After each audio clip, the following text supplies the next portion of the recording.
Welcome to another video, guys. So today I have with me Saj. I'm going to be asking his name in a second as I'm telling us this Saj.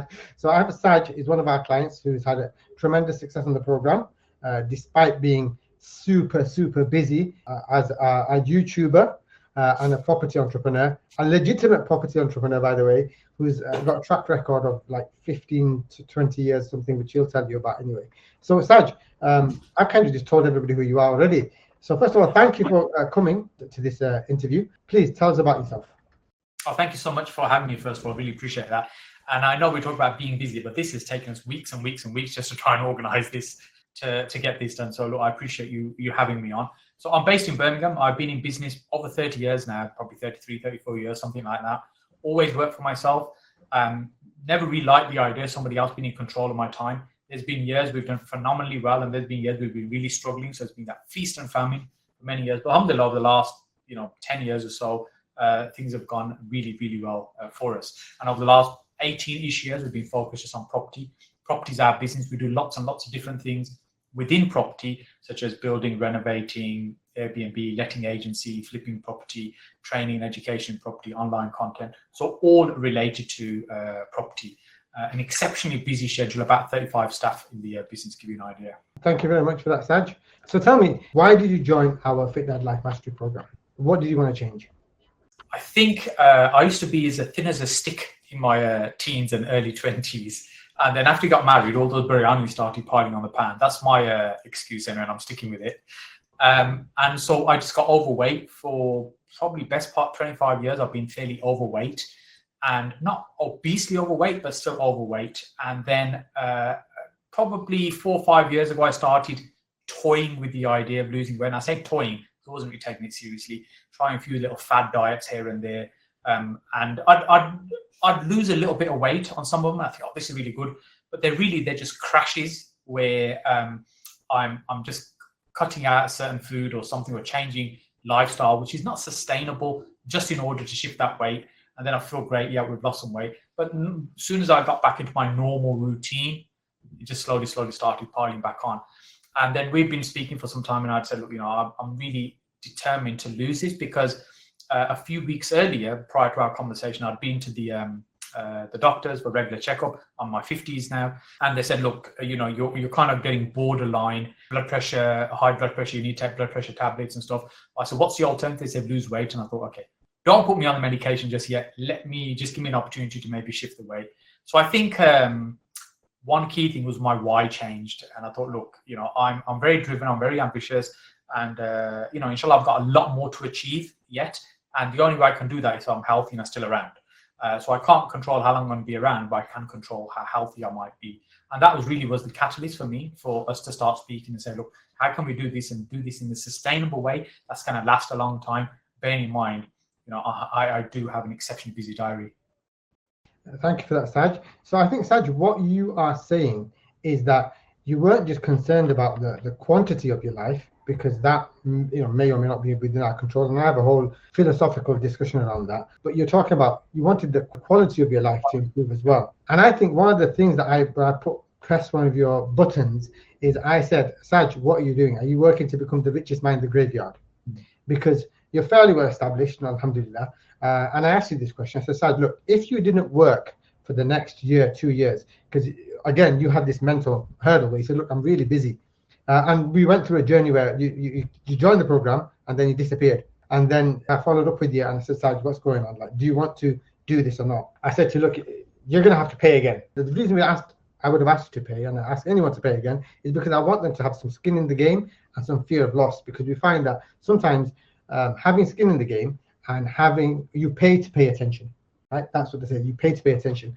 But again, you being in your position, even what some might regard as prices being quite premium, it was nothing really for you, just a drop in the ocean. It wasn't about the money. The money wasn't really going to make any real impact. Alhamdulillah, I'm in a very comfortable position. That's not going to make any difference. Yeah, that wasn't going to be the driver. Absolutely. And so I said, I'll tell you what, let's increase it. Let's make it, if you don't follow through this time, you're going to pay 10K to charity. And we agreed on that. And I asked you to make a public post, in which you did. One of the key things I kept saying to you is, look, do you want to be the richest man in the graveyard? Number one. Number two is that, look, you've worked so hard, right, to establish yourself, don't you want to give yourself the best chance of enjoying that wealth? Yes. And you had a grandchild as well, all the rest of it. I said, look, don't you want to be around for them? And that really made you think, right? Because you thought, okay, it's true. Right? I've worked so hard. Now, if I just go, or even if you live and you're in hospital and you can't enjoy anything, because health is absolutely the first wealth. Yeah, if you have a poor quality of life, it doesn't matter how much money you make or how great your businesses are. You're not going to enjoy that. And what is the point of it all? And you're absolutely right. And that conversation brought home a few things to really think about and think, actually, I really need to not only say I'm going to do this, but commit to doing it properly. There's only so much you can enjoy life from a hospital bed, right? That was about the experiences of working together. A lot of people in your position, and even who are not in your position, because I honestly believe that you are one of the busiest guys I know. Even though I'm a coach, and I feel like my energy levels are quite good. I sleep well, I eat well, my energy levels are quite good. I still can't pull off the amount of stuff you do. I'm always looking for people who are outstanding at what they do, so I can learn from them. Hence, when we started speaking, I said, look, I just want to learn from someone who's really the best at doing this to help me obtain what I want. So try and learn from the best. Constantly pushes you forward because you can see what's possible. I think so. The question I really want you to answer, there's a couple another ones that come as well, because you just mentioned that you want to work with the best, because you've had personal trainers in the past, haven't you? You've had a number of personal trainers. Yeah. Where you were in the gym and you were training and lifting, and with ourselves, you never set foot in the gym once, even though I'm still encouraging you to do that. And the embarrassing thing is our office is literally next door to a gym. Yeah. And you've been there many times, so you know. So, I still want you to do that. And again, for anybody watching, so we have 3 phases, right? Phase 1 is weight loss, right? We want you to focus on weight loss, but we want you to do it without relying on the gym. Because what happens, you're probably telling yourself, I haven't got time for the gym, right? Which, in some cases like yourself, Saj, you probably haven't, right? Yeah. You probably haven't got time. You can't even dedicate. I just feel too exhausted. At the end of the day, I'm thinking, I just haven't got now the energy to find new energy to go and head to the gym. So, my day starts quite early, and I have a lot of things I get done in the morning, so I'm thinking, where do I fit the gym in? Yeah. So if you the program required you to go to the gym, 3 to 5 hours a week, you wouldn't be able to do it. You would probably say, you know what, it's not going to work for me. Secondly, we don't want anyone to become dependent on the gym. People who do lose weight, to join programs where they're killing themselves in the gym, 5 days a week, 6 days a week, or even 3 days a week, and they're putting in 3 or 4 hours. As soon as they're not able to do that mentally, they've switched off. That's it. Oh, that's it. I can't lose weight anymore. For that reason, on phase 1, we encourage people to lose weight without relying on the gym. Phase 2, we encourage them to put on muscle. That's where you do need the gym, or you need to do some form of resistance training. And that's because muscle is one of the most important metrics when it comes to health, especially as you get older, especially for South Asian men, because muscle is a carbohydrate store. So we suffer from diabetes quite easily. So therefore, muscle is a carbohydrate store, plus weight training helps you to utilize sugars. Muscle is one of the best preventative medicines. And you look good, right? Because after you lose weight, you just look skinny fat. So when you add muscle, you add tone and stuff. That's our second phase. The third phase, we then encourage you to get strong, because there's no point looking big and not having the horsepower to back it up. The other thing that we have with South Asians is sometimes they don't want to lose fat because they don't want to lose their presence. And they think having more weight gives them some presence. But there is a healthy way of doing that, and that is to be lean and add muscle. So with yourself, what was the experience like? On phase 1, I've done well, I think. Phase 2, I'm gonna get started very soon. We need to put some commitments and some deadlines in for that. And ultimately, I'd like to get to phase 3 as well, where then you have strength as well as a physique that's shaped well and not being overweight as well. So that's the ultimate goal for me. And I think the things that really helped me well on the program was, one, it was very personalized in terms of my lifestyle. I was sending photos, look, this is what I'm having for lunch, this is what I'm having for breakfast, this is what I'm having for dinner. And then I was getting the guidance and the input, look, tweak this, change this, reduce that back. And then rather than it being, right, here's your meal plan, scrap everything you've been doing and just do this. And I know I've done that in the past, and I can do that because I'm very focused when I put my mind to it and say, right, I'm going to do this thing. But it doesn't then last. But what I've been able to do on this is change my lifestyle slightly, which is something I was not able to do previously. And that enable the results to be sustainable rather than the yo-yo effect, weights going up, weights going down. In fact, I'm embarrassed to say in my wardrobe, I've got 3 sizes of clothes. I've got the small, medium, and large. Right now, I'm kind of in the small, just a little bit larger between the small and a few mediums, which I'm enjoying being in that space. But because my weight yo-yoed that much, I'd have suits all different sizes depending on kind of where my weight was. What you're saying is we didn't require you to go to the gym, so therefore you were able to do it. How much weight did you lose? So it was in old money, it was 3 stones. And I was tracking it literally very carefully. At the beginning, I didn't for the first couple of weeks, but then I was tracking it quite carefully because I'd set the target. I want to get down 3 stones because then I knew my clothes, I'd move a different size into my clothes.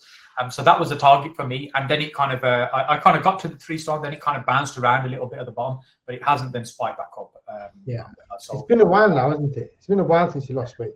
With this, how long ago? Is it coming up to a year? Probably more. I can't remember exactly now. Actually, it has been some time because I don't remember switching wardrobes for quite some time now. So it's been because that's another concern as well. With if I'm investing into this, if I lose weight, what if I gain it all back again?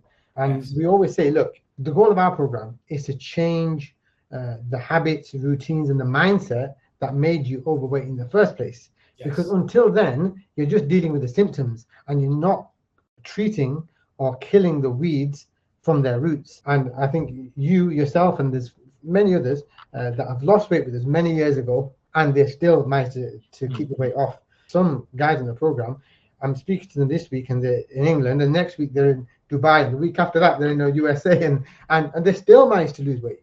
So, and that was, for me, was always a weakness. What I would do, I travel, I do a lot of holidays every year, and what I would do would be somewhere nice, and you end up overeating, and then I'd come back and my weight would be back up again. But this time around, I've been much more conscious. I'm aware of what I'm eating, how much of what I'm eating, the type of foods I'm eating. So, I've traveled several times since I've been on the program, and I haven't had that spike or increase in weight I normally would end up doing in the past.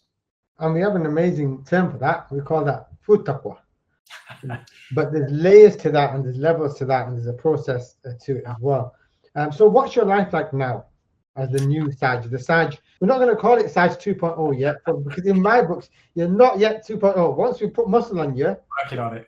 What the other thing is that's rare in our community, I feel. Brown Muslim men who are wealthy or well off, and they have a physique to match. It doesn't matter if you have a 7-figure bank balance, but you have a $1 physique. In our community of brown Muslim men, it's so rare to have that match of a 7-figure bank balance with a 7-figure physique. I do see it in the non-Muslim community. I do see it in the white community. And I think that's another thing that you pointed out to me. You said, look, I go to meetings and stuff, and I go to entrepreneurs gatherings and lots of events, networking, and seminars, the masterminds and stuff like that. And you're quite right. You're absolutely right. There's many people in the non-Asian community, if you like, who prioritize health. They drive, and their focus is not just business. It's more holistic around the health and well-being as well. Whereas mine's always been very one-dimensional, very business-focused, very driven in that way, and it's not been holistic. And it's only, our conversations really made me reflect and think, actually, I really need to take a step back and look at the bigger picture, and rather than being obsessive in one area. Yeah. I think that's where, the discussion about how do you define success? And how do you define success? How do you define wealth? And again, from a Muslim perspective, I'm very, very wary and conscious of using terms like mastermind and Muslim a lot, especially with the recent events. But nevertheless, the concept of rizq in Islam, right? And Muslim rizq is not just your money, it's your health, and it's your wealth, and various other factors. And I think, this is, despite us, it's so ironic that we have all of this in our culture, yet we are so oblivious to it. We're so far away from it. Like I said, I believe you're a Saj 1.3, 1.5, right? Progress. Once we've got you to put some muscle on, and you become we had another brother that he called himself the golden granddad, who is a very good example of somebody who's in his mid to late 50s, and he developed a great physique. I think we definitely need more role models of granddads and men in their 50s who have amazing physiques and are doing quite well in life. And I think it would make you an absolute rare gem, right? And an inspiration to thousands, if not hundreds of thousands. And that's why I'm really keen on getting you there, because again, I believe that we can get you there with the least painful, least resistance, least overbearing way. Just before you jump off, just tell us what your life is like now as Saj 1.5.